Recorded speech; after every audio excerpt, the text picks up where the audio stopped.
प्यारे बच्चों, साथियों, नमस्कार। मैं सोनू सारण स्वागत करता हूं आपका आपके अपने यूट्यूब चैनल मैथ सॉल्यूशन में।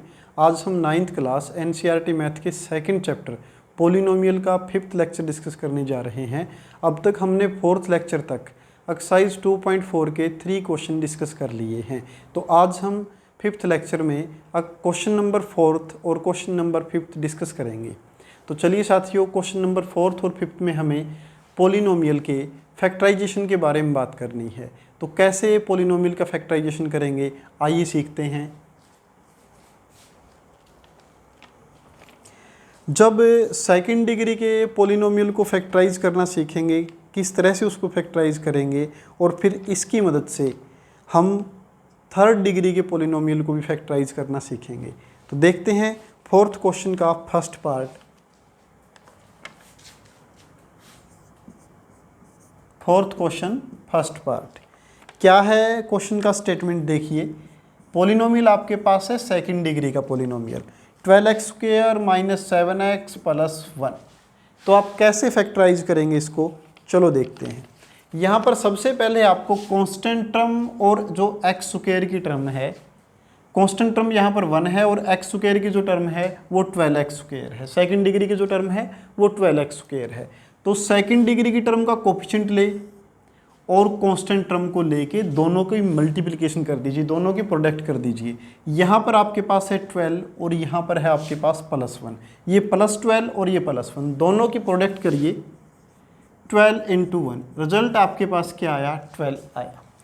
आपको ये प्रोडक्ट के बारे में ही देखना है कि प्रोडक्ट क्या आई, प्रोडक्ट पॉजिटिव है या प्रोडक्ट नेगेटिव है। अगर प्रोडक्ट पॉजिटिव आए तो दोनों फैक्टर आप पॉजिटिव ले सकते हैं या फिर दोनों फैक्टर आप नेगेटिव ले सकते हैं, क्योंकि दो नंबर अगर आपके पास पॉजिटिव हैं तो उनका प्रोडक्ट भी पॉजिटिव आएगा, और अगर दो नंबर नेगेटिव हैं तो उनका प्रोडक्ट भी क्या आएगा? पॉजिटिव आएगा। प्रोडक्ट नेगेटिव कब आता है? प्रोडक्ट नेगेटिव तब आता है जब एक नंबर पॉजिटिव और दूसरा नंबर क्या हो? नेगेटिव हो। तो हम दो तरह से या दो पार्ट में डिवाइड करके क्वेश्चंस को करेंगे।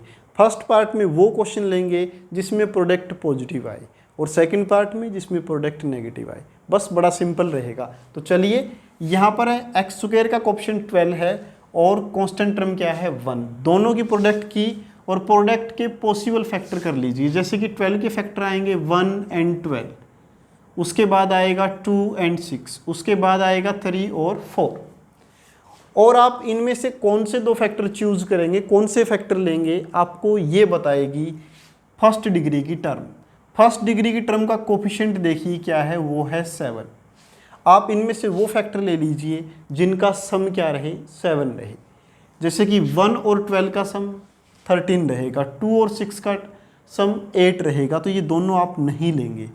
3 और 4 का सम क्या आएगा? 7 आएगा, तो आप ये लेंगे 3 और 4। तो चलिए कैसे करेंगे क्वेश्चन सोल्व।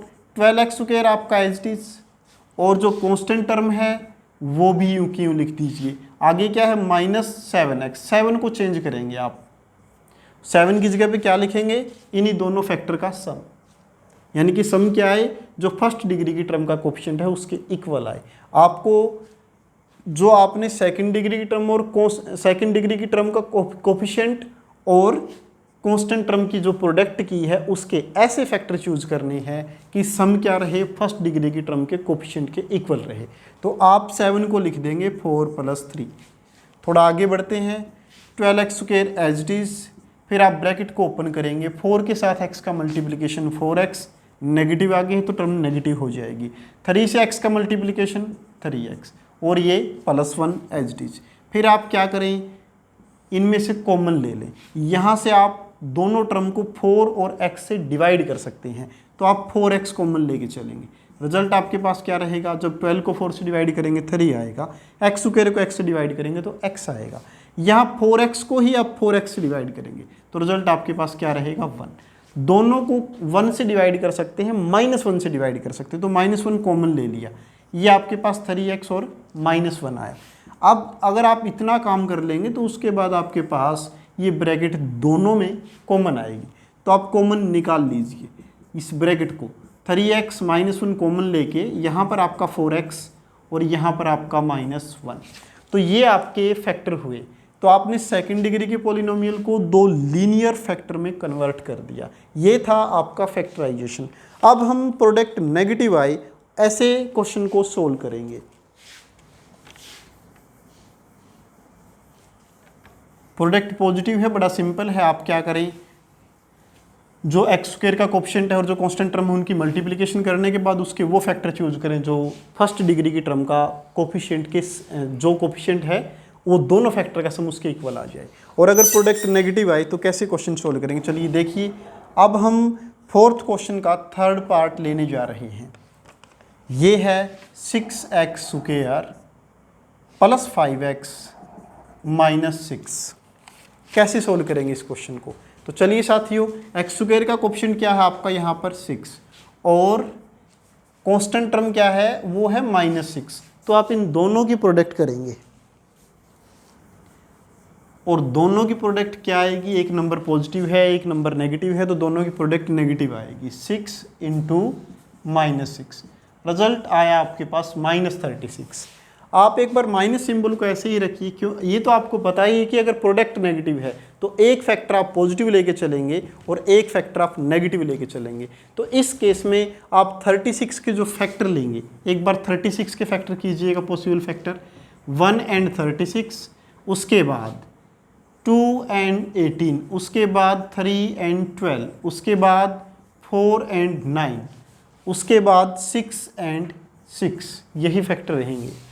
अब यहाँ पर आपको क्या करना है, क्योंकि प्रोडक्ट नेगेटिव है तो आप जो भी ये दो फैक्टर आए हैं पेयर में जो हमने लिए हैं इनके डिफरेंस को चेक करेंगे और वो डिफरेंस किसके इक्वल रहे, वो डिफरेंस आपका जो फर्स्ट डिग्री की टर्म है यानी कि जो x की टर्म है यहाँ पर उसके कोफिशिएंट की इक्वल चाहिए आपको। तो आप ऐसे दो फैक्टर लीजिए जिनका डिफरेंस क्या रहे, 5 की इक्वल रहे। तो देखिए 1 और 36 का डिफरेंस 35 आएगा, ये नहीं हो सकते क्योंकि 5 चाहिए हमें डिफरेंस। 2 और 18 का 16 रहेगा डिफरेंस, ये भी नहीं लेंगे। 3 और 12 का डिफरेंस आपका 9 रहेगा, ये भी नहीं लेंगे। 4 और 9 का जो डिफरेंस है आपका वो 5 रहेगा और हमें डिफरेंस 5 ही चाहिए, तो हम इनको ले लेंगे। तो आपको पता है क्वेश्चन सोल्व करते वक्त ना तो सेकंड डिग्री की टर्म को छेड़ेंगे यहाँ पर और ना ही कांस्टेंट टर्म के साथ कुछ चेंज करेंगे, यूँ क्यों रखेंगे। अब आप चेंज कहाँ करोगे, x भी आपका यूँ का यूँ रहेगा, तो जो फर्स्ट डिग्री की टर्म है उसके कोफिशिएंट को आप क्या करें, 9 और 4 की डिफरेंस के रूप में लिख दें, क्योंकि प्रोडक्ट नेगेटिव है तो आप डिफरेंस की फॉर्म में लिख के चलेंगे। तो आप 5 को क्या लिखेंगे, 9 - 4। बड़ा सिंपल है। प्रोडक्ट अगर पॉजिटिव आए तो सम के रूप में एक्सप्रेस कीजिए, प्रोडक्ट अगर नेगेटिव आए तो आप डिफरेंस के रूप में एक्सप्रेस कीजिए। चलिए हम ओपन कर लेते हैं 6x square as it is, 9 का x से मल्टीप्लिकेशन, ये आपका आएगा 9x, फिर -4 का x से मल्टीप्लिकेशन -4x और ये -6 एज इट इज। इन दोनों को आप 3x से डिवाइड कर सकते हैं। 3x कॉमन, 6x स्क्वायर को जब आप 3x से डिवाइड करेंगे तो रिजल्ट आपका 6 को 3 से डिवाइड करेंगे, 2x स्क्वायर को x से डिवाइड करेंगे तो ये आपका x आएगा। 9x को 3x से डिवाइड करेंगे आपके पास 3 आएगा। इन दोनों को आप -2 से डिवाइड कर सकते हैं, तो 4 को 2 से डिवाइड करेंगे, -4x को -2 से डिवाइड करेंगे तो +2x आएगा और -6 को -2 से डिवाइड करेंगे तो ये +3 आएगा। इतना करते ही आपको ये ब्रैकेट सेम दिखाई देगी और आप इसी को कॉमन ले लीजिए नेक्स्ट स्टेप में। उसके बाद यहाँ से आपका 3x और यहाँ से आपका -2 और इस तरह से हो गए इस सेकंड डिग्री के पॉलिनोमियल के ये लीनियर फैक्टर। अब हम फिफ्थ क्वेश्चन के बारे में बात करेंगे। फिफ्थ क्वेश्चन में सेकंड डिग्री के पॉलिनोमियल नहीं मिलेंगे आपको, वहाँ पर आपको थर्ड डिग्री के पॉलिनोमियल मिलेंगे। तो उन क्वेश्चन को कैसे फैक्टराइज करें, इस तरह के क्वेश्चन को कैसे सोल्व करें, चलिए अब वो सीखते हैं।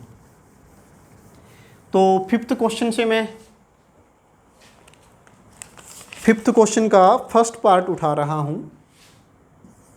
यहाँ भी काम आपका फैक्टराइज करने का ही है और कुछ नहीं है। तो फर्स्ट पार्ट में क्या है, x³ - 2x स्क्वायर -x और ये +2। सबसे पहले जब भी आपको क्यूबिक पॉलिनोमियल मिले, 3 डिग्री का पॉलिनोमियल मिले, तो आप इसका एक फैक्टर गैस करके निकालेंगे। अब गैस करना थोड़ा सा मुश्किल हो सकता है आपके लिए, तो आप क्या करें, कांस्टेंट टर्म को लेके आए और इसके जो भी पॉसिबल फैक्टर बनते हैं, जिन जिन नंबर से डिवाइड हो सकता है आप उनको लीजिए, जिन जिन इंटीजर से डिवाइड हो सकता है आप वो इंटीजर ढूंढिए। जैसे कि 2 किस किस से डिवाइड हो सकता है, 2 आपका 1 से, -1 से, फिर आपका 2 से और -2 से, इन नंबर से, इन इंटीजर से डिवाइड होगा। तो आप इनमें से, इन इंटीजर्स से एक बार क्या करेंगे, गैस करेंगे, यानी कि आप इसको सपोज करके चलें कि ये हमारा किसके इक्वल है, px के इक्वल है। पॉलिनोमियल को px का नाम दे दिया थोड़ी देर के लिए। तो हम यहाँ पर वेरिएबल की जगह पर क्या पुट करके देखेंगे, इनमें से जो ये कांस्टेंट टर्म के फैक्टर आए हैं, कांस्टेंट टर्म 2 थी, इसके जो फैक्टर आपने लिए हैं ये पुट करके देखेंगे, और जिस पे वैल्यू 0 बने, आपको पता ही है फैक्टर थ्योरम ने यही बताया था कि जिस पे वैल्यू 0 बने, अगर pa 0 है तो x माइनस ए क्या हो जाएगा, इसका फैक्टर हो जाएगा। बड़ा सिंपल सी बात है। तो वही थ्योरम का रिजल्ट लगाते हैं हम। एक बार x की वैल्यू 1 पुट करके देख लेते हैं, p1 की वैल्यू निकाल के देखते हैं यहाँ से। हेयर p1, x की जगह पर 1 पुट किया, 1 क्यूब -2 इंटू 1 स्क्वेयर -1 और ये +2, ये आपका 1, ये आपका -2, ये आपका -1 और ये 2, क्योंकि 1 स्क्वेयर 1 ही रहेगा। तो +1 और -2 और पॉजिटिव ये कैंसिल आउट होके सभी क्या रहेंगे, 0 हो जाएंगे। तो p1 0 है, यानी कि आप लिखेंगे एज p1 = 0। अगर ये 0 न आता तो आप फिर x की जगह पर क्या पुट करते, -1, उस पर 0 आ जाए तो ठीक है, अदरवाइज फिर आप 2 पुट करके देखते, -2 पुट करके देखते, और इनमें से किसी पे 0 हो ही जाएगा। तो चलिए फिर इसके बाद क्या करेंगे, अगर p1 0 है तो आप क्या लिख देंगे, सो x - 1 इज फैक्टर, हमने फैक्टर थ्योरम यूज कर ली, by factor theorem is factor of px। तो ये आपका x - 1 px का फैक्टर रहेगा। अब px का फैक्टर है तो इसका मीनिंग ये है कि जब आप x - 1 से इस पॉलिनोमियल को डिवाइड करेंगे तो आपको ये जो पॉलिनोमियल है इस पॉलिनोमियल को कंप्लीटली डिवाइड कर देगा, यानी कि आपको क्या मिलेगा, रिमाइंडर 0 मिलेगा। तो आप सोल्व करेंगे, डिवाइड करके आप कोशेंट निकाल लेंगे। आपको पता है कि डिवाइजर की और कोशेंट की प्रोडक्ट अगर रिमाइंडर 0 है तो रिमाइंडर ऐड करने का तो कोई बेनिफिट नहीं होगा आपको। तो डिवाइजर की और कोशेंट की प्रोडक्ट किसके इक्वल आएगी, डिवाइडेंड के इक्वल आएगी, यानी कि जिसको डिवाइड किया गया है उसके इक्वल आएगी। चलिए, तो आपको x - 1 से इस पॉलिनोमियल को डिवाइड करना है, और डिवाइड करने के बाद जो भी आपके पास कोशेंट बचे उसको ले लेंगे आप, और फिर उसके फैक्टर करेंगे। देखिए, अगर आप क्यूबिक पॉलिनोमियल को डिवाइड करेंगे लीनियर पॉलिनोमियल से तो आपके पास कोशेंट सेकंड डिग्री का बचेगा। आप डिवाइड करने का अपना मेथड, ऑर्डिनरी मेथड यूज कीजिएगा और उस तरह से डिवाइड कीजिएगा, ठीक है। तो क्वेश्चन आपको उसी तरीके से करने हैं, किंतु मैं आपको एक अलग मेथड सिखाता हूँ, आप अपने क्वेश्चन को वेरीफाई कर सकते हैं। ये आप रफ वर्क में करेंगे क्योंकि ये बड़ा छोटा मेथड है, और ये आप एग्ज़ाम टाइम में या फिर और कहीं यूज़ नहीं करेंगे, सिर्फ और सिर्फ आप अपनी वेरिफिकेशन के लिए कि आपने क्वेश्चन ठीक किया है नहीं, या फिर जल्दी जब काम करना है तब करेंगे। तो चलिए क्या करते हैं, इसमें x - 1 है तो x के माइनस में जो है उसको ले लीजिए, ये है आपका 1, इसको लिखिए, ऐसे लाइन लगाइए और लिख दीजिए। फिर आप कोफिशिएंट लिखते जाइए, अगर 3 डिग्री का पॉलिनोमियल तो 3 से शुरू करके 3 डिग्री का कोफिशिएंट, एक्स स्क्वेयर का कोफिशिएंट, एक्स का कोफिशिएंट, और फिर कांस्टेंट टर्म ये लिखिएगा। यहाँ पर 1 है, एक्स क्यूब का कोफिशिएंट ये लिख दिया मैंने। उसके बाद एक्स स्क्वेयर का कोफिशिएंट आपका -2 है, उसके बाद एक्स का कोफिशिएंट आपका -1 है, और उसके बाद कांस्टेंट टर्म आपकी 2 है। फिर कुछ नहीं करना, सबसे पहले जो कांस्टेंट क्वांटिटी उसको यूं का यूं नीचे लिख दीजिए। फिर आप इसके साथ मल्टीप्लिकेशन कीजिएगा, इस 1 की और इस 1 की मल्टीप्लिकेशन जो भी आए आप नेक्स्ट के नीचे लिख दीजिए, यानी कि इन दोनों की प्रोडक्ट आपने की और उधर लिख दी। बड़ा सिंपल। अब इन दोनों को ऐड कीजिएगा, ये आपके पास -1 आएगा। फिर वही काम, प्रोडक्ट आप इससे ही करेंगे, फिर आप इन दोनों की प्रोडक्ट करेंगे और उधर लिख देंगे। 1 की -1 से प्रोडक्ट, ये क्या आएगी आपकी -1 आएगी। फिर आप दोनों को ऐड कीजिएगा, ये -2, फिर आप इसके साथ -2 की प्रोडक्ट कीजिएगा और नेक्स्ट के नीचे लिख दीजिएगा। 1 के साथ -2 की प्रोडक्ट करके यहाँ पर -2 आया, दोनों को ऐड कीजिए 0, क्योंकि ये फैक्टर था, रिमाइंडर 0 ही आएगा। तो आप फिर जो कोशेंट है वो निकालने का मेथड है आपका। तो सबसे पहले इसको -2 यूँ का ही लिख दीजिए, फिर इसके बाद जो है उसकी x से मल्टीप्लिकेशन करके लिखिएगा, x की 1 पावर लीजिएगा। तो x से मल्टीप्लाई करेंगे -1 को, तो ये -x आएगा। फिर 1 पावर और बढ़ा दें x की, x स्क्वायर से मल्टीप्लाई कीजिएगा इसकी, तो ये कोशेंट आएगा आपके पास। जब आपको कोशेंट मिल जाए तो तब आप क्वेश्चन आगे कैसे सोल्व करेंगे। चलिए, तो आप px को कैसे लिख सकते हैं, आप px को लिख सकते हैं, px इक्वल टू क्या रहेगा आपका, ये x-1 और into quotient, divisor into quotient. Quotient क्या है आपका, x स्क्वायर -x-2। बड़ा सिंपल है। ये मेथड आप वेरिफिकेशन के लिए यूज़ कीजिए या रफ वर्क में यूज़ कीजिए, क्योंकि डिवाइड तो आपको करना ही पड़ेगा। आप डिवाइड कर लीजिएगा ऑर्डिनरी मेथड से, जैसे आप डिवाइड करते हैं वैसे ही। ये मैंने थोड़ा सा जल्दी के लिए कर दिया। चलिए, x-1 एज इट इज। तो अब आप इसको सोल्व करें, और इसको सोल्व करने का आपका वही तरीका कि आप x स्क्वायर के कोएफिशिएंट को और कांस्टेंट टर्म का मल्टीप्लिकेशन कीजिए, और फिर जो प्रोडक्ट आए, प्रोडक्ट पॉजिटिव है नेगेटिव है आप देखेंगे। प्रोडक्ट पॉजिटिव तो 2 फैक्टर का सम आए 1 डिग्री के जो कोएफिशिएंट है उसके, और अगर प्रोडक्ट नेगेटिव है तो फैक्टर का डिफरेंस आपको चाहिएगा। तो यहाँ पर 1, यहाँ पर -2, 1 × -2 दैट इज -2। तो प्रोडक्ट नेगेटिव है, आप डिफरेंस चेक करेंगे, ओनली 2 के फैक्टर कीजिएगा। तो 2 के फैक्टर 2 और 1 है आपके पास। तो ये फर्स्ट x के रेजिस्टेंस लिखिए, x के साथ 1 है आपका, तो 1 को आप क्या लिखेंगे, डिफरेंस चाहिए आपको आपके पास 2 - 1 x एज इट इज, और फिर आगे -2 एज इट इज। यानी कि 2 - 1 करेंगे आपका 1 ही आएगा, 1 ही यहाँ पे, और कुछ नहीं, चेंज नहीं होगा कुछ भी। x - 1 ये आपका x स्क्वायर, आप 2 से x का प्रोडक्ट कीजिए, 2 positive x positive, product positive, आगे नेगेटिव सिंबल, रिजल्ट नेगेटिव आएगा। 1 negative x positive, product negative आएगी, फिर से नेगेटिव से, तो प्रोडक्ट अब की बार पॉजिटिव, x 1 का x, और ये आपका -2। उसके बाद x - 1 एज इट इज, इन दोनों से आप x कॉमन ले लें, ये आपका x -2, और इन दोनों से आप 1 कॉमन ले लें, ये आपका x -2।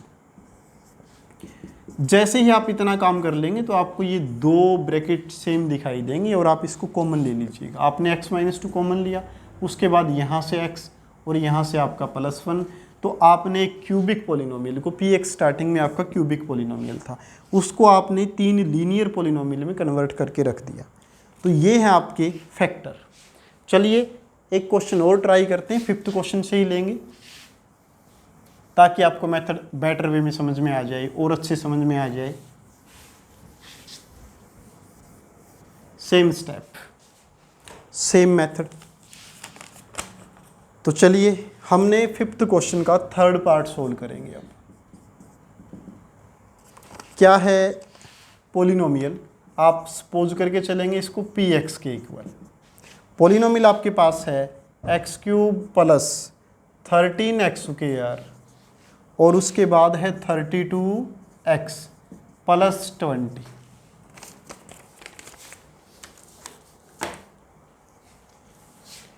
अब आप सबसे पहले क्यूबिक पॉलिनोमियल है, इसको सोल्व करने के लिए आप सबसे पहले जो कांस्टेंट टर्म है उसके फैक्टर करिएगा, यानी कि 20 के फैक्टर करेंगे। 20 के फैक्टर क्या क्या हो सकते हैं, 1 से डिवाइड हो जाएगा, ये प्लस और माइनस दोनों सिंबल लगाएंगे, दोनों ही लेंगे आप। उसके बाद ये 2 से डिवाइड हो सकता है +-2, फिर ये 4 से डिवाइड हो सकता है +-4, फिर ये +-5, और उसके बाद 10 से, और फिर उसके बाद +-20 से। तो आप इनमें से कोई भी फैक्टर लीजिएगा, जैसे कि 1 पुट करके देख लेते हैं। आपको पता है कि सभी टर्म पॉजिटिव हैं, सभी टर्म अगर पॉजिटिव हैं तो आप कोई भी पॉजिटिव फैक्टर यूज़ ना करें, क्योंकि पॉजिटिव वैल्यू, सारे टर्म पॉजिटिव हैं, सबके सिंबल पॉजिटिव हैं, और आप पॉजिटिव वैल्यू ही वेरिएबल क्वांटिटी की जगह पे पुट करेंगे तो फैक्टर नहीं मिलेगा आपको, रिजल्ट 0 नहीं आएगा। तो आप क्या करेंगे, नेगेटिव क्वांटिटी पुट करें, तो पॉजिटिव सिंबल छोड़ दें यहाँ से। जब सभी सिंबल पॉजिटिव हो, सभी टर्म क्या हों, पॉजिटिव हों, इसको हटा दें। अब आप -1, -2, -4, -5, -10 या -20 इनमें से ही पुट करेंगे।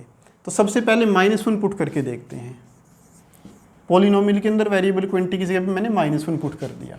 -1 cube plus 13 into -1 square plus 32 into -1 और ये प्लस 20 एज इट इज।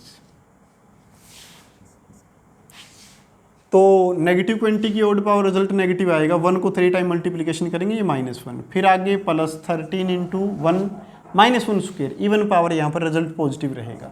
फिर 32 का -1 से मल्टीप्लिकेशन नेगेटिव, यानी कि 32 -1, 32 इंटू -1 रिजल्ट आपका -32 और ये आपका प्लस 20। -1 प्लस 13 -32 और उसके बाद है प्लस 20। -32 -1 दिस इज -33 और 13 plus 20 this is also 33 but positive. ये पॉजिटिव या नेगेटिव सेम नंबर, रिजल्ट क्या आएगा आपका 0। और जब रिजल्ट 0 आ जाए तो इसका मीनिंग क्या है, आप फैक्टर थ्योरम की स्टेटमेंट याद कीजिए। When PA equal to 0 then x minus a factor of the polynomial Px। तो आप लिख देंगे कि आपका PA a की जगह पे क्या है -1 है और ये क्या आया है अभी 0 आया है। आप लिखेंगे एज, ये बीच में सोल्व करिएगा, सारा कैलकुलेशन यूं का यूं आएगा। As P-1 equal to 0 so x minus a की जगह पे आपका -1 है। इसका मीनिंग क्या निकलेगा, यानी कि x प्लस 1 ये इज फैक्टर ऑफ Px। तो ये Px का क्या रहेगा, फैक्टर रहेगा। चलिए अब x प्लस 1 अगर फैक्टर है तो पॉलिनोमियल को फिर क्या लिखेंगे, वही आप इस पॉलिनोमियल को x प्लस 1 से डिवाइड कीजिएगा, आपका जो ऑर्डिनरी डिवीजन का मेथड है आप वो यूज कीजिएगा, और फिर उसके बाद आपको कोशेंट मिलेगा। तो आप ये x प्लस 1 इंटू कोशेंट लिखिए, कोशेंट सेकंड डिग्री का आएगा, और फिर आप उसके फैक्टर कीजिएगा वही मिडिल टर्म को सेपरेट करके। अभी तोड़ के किया था हमने, फोर्थ क्वेश्चन भी उसी मेथड से किया है। तो चलिए मैं उसी दूसरे मेथड से सोल्व कर देता हूँ ताकि जल्दी क्वेश्चन सोल्व हो जाए। आप आपका ऑर्डिनरी डिवीजन ही यूज कीजिए, x के जो नेगेटिव में दिखाई दे आप उसको लीजिएगा। ये है आपका -1, मैं इधर लिख देता हूँ, ये आपका -1 है। लिखने के बाद फिर आप सभी टर्म के कोएफिशिएंट, अगर कोई टर्म बीच में गायब है तो आप उसका कोएफिशिएंट 0 लिखिएगा।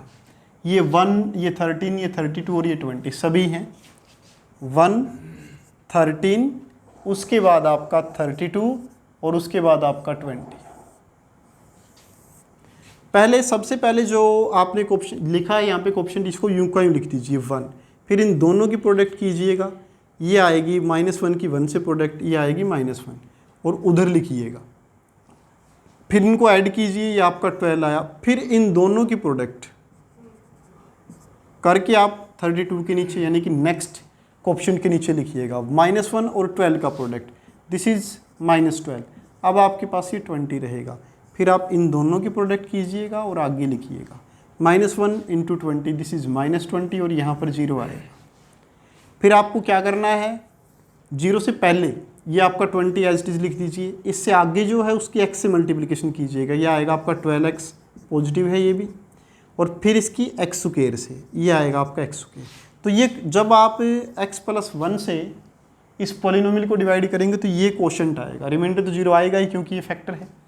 तो आप Px को क्या लिख सकते हैं, x प्लस 1 और साथ में ये आपका कोशेंट आएगा, कोशेंट और लिख दीजिए x स्क्वायर प्लस 12x और प्लस 20। फिर आपका वही फोर्थ क्वेश्चन की तरह ही आप इसको करेंगे, x स्क्वायर का कोफिशिएंट आपका 1 है और कांस्टेंट टर्म आपकी 20 है, दोनों की प्रोडक्ट क्या आएगी 20, प्रोडक्ट आई पॉजिटिव, आप इसके फैक्टर कीजिएगा 1 और 20 आएंगे, या फिर 2 and 10 आएंगे, या फिर 4 and 5 आएंगे। अब प्रोडक्ट अगर पॉजिटिव आए तो दोनों फैक्टर का सम चेक कीजिएगा आप। तो आप ऐसे फैक्टर लीजिए जिनका सम क्या है, जो 1 डिग्री की टर्म है आपकी उसके कोफिशिएंट के इक्वल चाहिए आपको, यानी कि 12 के इक्वल चाहिए। तो आप 1 और 20 का सम 21 ये छोड़ दीजिए, 4 + 9 ये भी छोड़ दीजिए, तो आपका ये रहेगा 2 और 10। चलिए x square as it is, उसके बाद आप 12 की जगह पे 10 + 2 लिख दीजिएगा, x एज इट इज, और फिर आपका ये 20।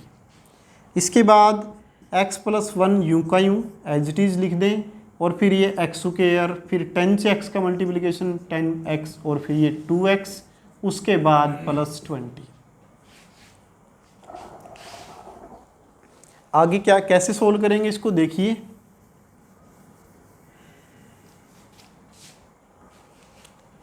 अब x प्लस 1 आप यूँ का यूँ लिख के चलिए, x plus 1 as it is, फिर इन दोनों से आप x कॉमन ले सकते हैं। x कॉमन क्या रहेगा आपके पास, इधर x से डिवाइड कर रहे हैं, आप कॉमन लेने का मीनिंग यही है कि ये x रहेगा और 10x को x से डिवाइड करेंगे तो आपका 10 रहेगा, x प्लस 10। उसके बाद प्लस यहाँ से आप 2 कॉमन ले लें, तो 2x को जब 2 से डिवाइड करेंगे तो x रहेगा आपके पास, 20 को 2 से डिवाइड करेंगे तो आपका 10 रहेगा। फिर उसके बाद ये x plus 1 as it is, और आपने देखा कि x प्लस 10 वाला ब्रैकेट आपका कॉमन है, ये भी ले लीजिए x प्लस 10। उसके बाद इधर से x और इधर से आपका 2 आएगा। तो ये आपने सभी फैक्टर कर दिए, तो आपने क्यूबिक पोलिनोमियल जो आपके पास था उसको आपने लीनियर पोलिनोमियल की प्रोडक्ट की फॉर्म में लिख दिया, यानी कि आपने इसके सभी फैक्टर कर दीजिए। तो इस तरह से आप इस एक्सरसाइज को कंप्लीट कर सकते हैं। फिर भी अगर कोई प्रॉब्लम आए तो आप कमेंट सेक्शन में जाके कमेंट करके हमसे पूछ सकते हैं। वीडियो को अंत तक देखने के लिए आपका धन्यवाद।